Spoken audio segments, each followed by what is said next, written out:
वहीं मैं चलूंगा।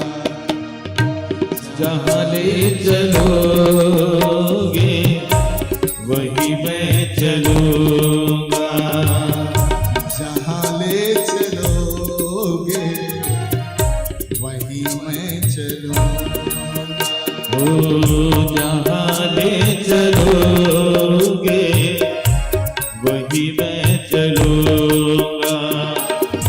जहाँ नाथ रख लोगे, जहाँ नाथ रख लोगे, जहाँ नाथ रख लोगे, जहाँ नाथ रख लोगे वहीं मैं रहूंगा। जहाँ ले चलोगे वहीं मैं चलूंगा। जहाँ ले चलोगे वहीं मैं चलूंगा। मीठी मीठी ताली।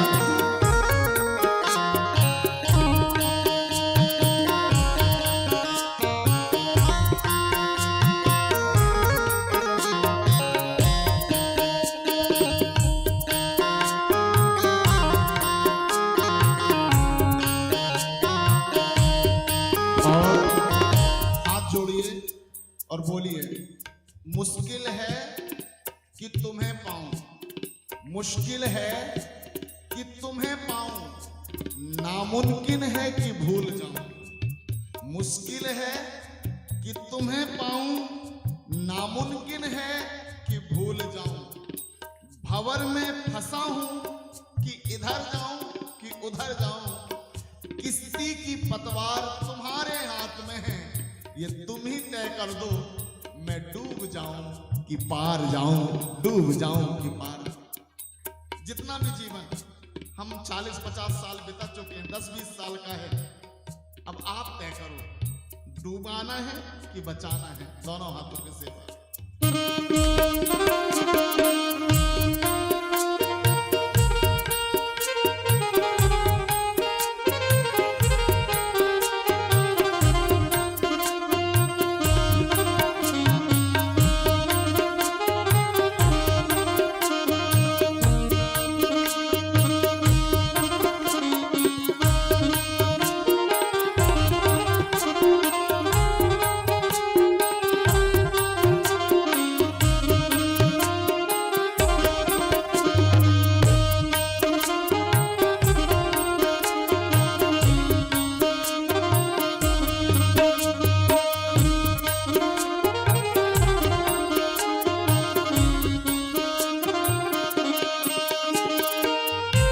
जीवन समर्पित चरण में तुम्हारे, तुम ही मेरे सर्वस्व, तुम ही प्राण प्यारे। ये जीवन समर्पित चरण में तुम्हारे, तुम ही मेरे सर्वस्व, तुम ही प्राण प्यारे। तुम्हें छोड़ कर ना, तुम्हें छोड़ कर ना किससे कहूँगा। जहाँ ले चलोगे वहीं मैं चलूँगा। जहाँ ले चलोगे वहीं मैं चलूँगा।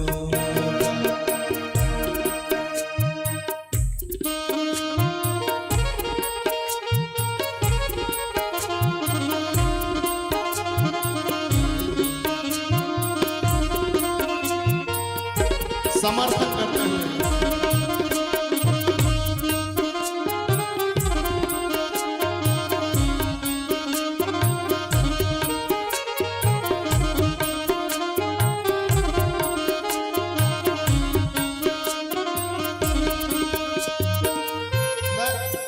हो दयानाथ दयनीय मेरी अवस्था, तेरे ही हाथ मेरी सारी व्यवस्था। दयानाथ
सबसे ज्यादा पसंद क्या है? क्या पसंद है सबसे ज्यादा? माखन। क्या है? जोर से बोलो, क्या है? और आप लोगों के घर में माखन होता है? दूध भी नहीं होता होगा कईयों के यहां। होता है? अच्छा, दूध होता है तो सब चाय में खर्च हो जाता है, दही जमा के माखन करते हो। श्री कृष्ण को जो सबसे ज्यादा पसंद वाली चीज है वो दूध, दही, घी और माखन है। और मैं तो आप सबसे निवेदन करूं, थोड़ा थोड़ा बनाया करो, है ना?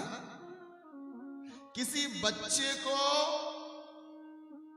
अगर हमें आकर्षित करना रहता है तो उसको टॉफी दे दो तो वो आकर्षित हो जाता है। ऐसे ही कृष्ण को अगर थोड़ा सा माखन दे दो तो वो त्रिलोकपति भी आकर्षित हो जाता है। आदरणीय श्रोताजनों, त्रिलोकपति। तो उसको रिझाने वाली चीजें, दो तीन चीजें तो घर में रखो। गाय,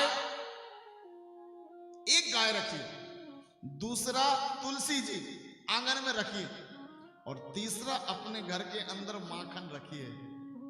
किसी दिन उसका मन पलट गया और आके एक लौंदा भी खा लिया तो तुम्हारा नहीं, पूर्वजों का नहीं, आने वाली 21 पीढ़ी तक का उद्धार कर देगा। 21 पीढ़ी तक का उद्धार।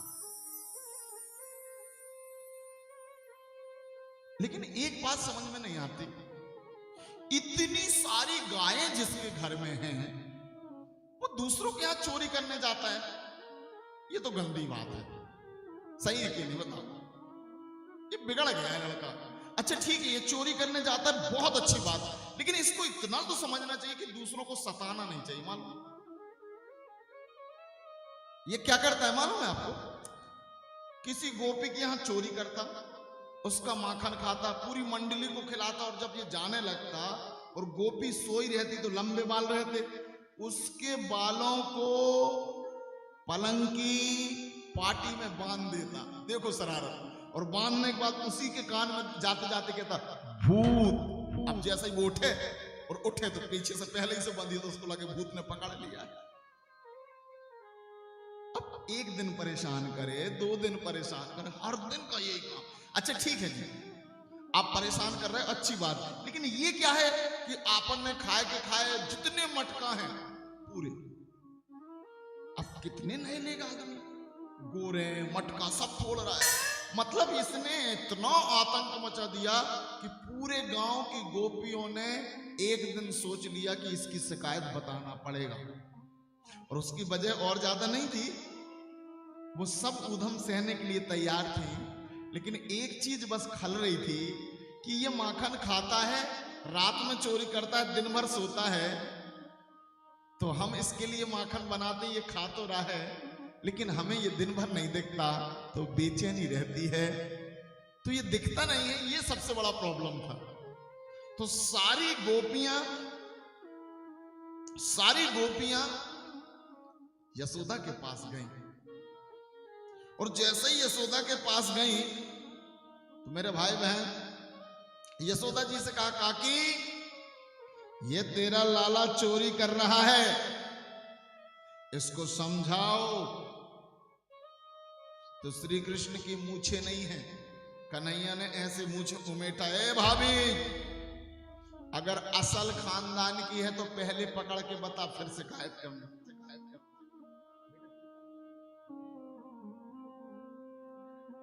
असल खानदान की हो तो पकड़ के बताना। और बिना ही मूछ के मूछों में हटने लगे तो भाभियां भी कम नहीं होती। भाभी ने भी ऐसे पल्लू को लिया और कमर में बांधते हुए कहा, देवर जी अगर तुम भी असल के हो तो हमारे घर में आना। देखिए अब आप, श्री कृष्ण ने कहा 6 बजे शाम को तैयार रहना, पूरी टीम आएगी। आदरणीय श्रोताजनों, गोपी बड़ी होशियार। गोपी ने क्या किया मालूम? ऊपर मटकी बांधी और एक बीच में घंटी बांध दी, यहां ध्यान में। और घंटी बांधने के बाद उसको पता था हाथ इनके जहां भी जाएंगे अंदर टन टन टन घंटी बजेगी। श्री कृष्ण ने भी देखा ऊपर है तो सबसे पहले नीचे खड़े किए और श्री कृष्ण की टोली में बंदर भी थे। अगर कोई दरवाजा के अंदर से कुंडी खोलना है तो बंदरों को 16 होल के पाना थे, पतले हाथ वाले, मोटे हाथ वाले, और मोटे और पतले। और बंदर क्यों थे पता है? श्री राम की सेना में जितने बंदर थे वो स्वयं सेवक थे। श्री राम जब देखते थे कि यार मैं भी भूखा, ये भी भूखा, फ्री में काम करते थे, तो श्री राम ने मन में सोच लिया था आज मैं भूखा हूं, जिस दिन मैं दूध मलाई खाऊंगा तो मेरे बंदरों को भी खिलाऊंगा। आज कृष्ण भी खा रहे हैं और बंदरों को भी खिला रहे हैं, बंदरों को भी खिला रहे हैं।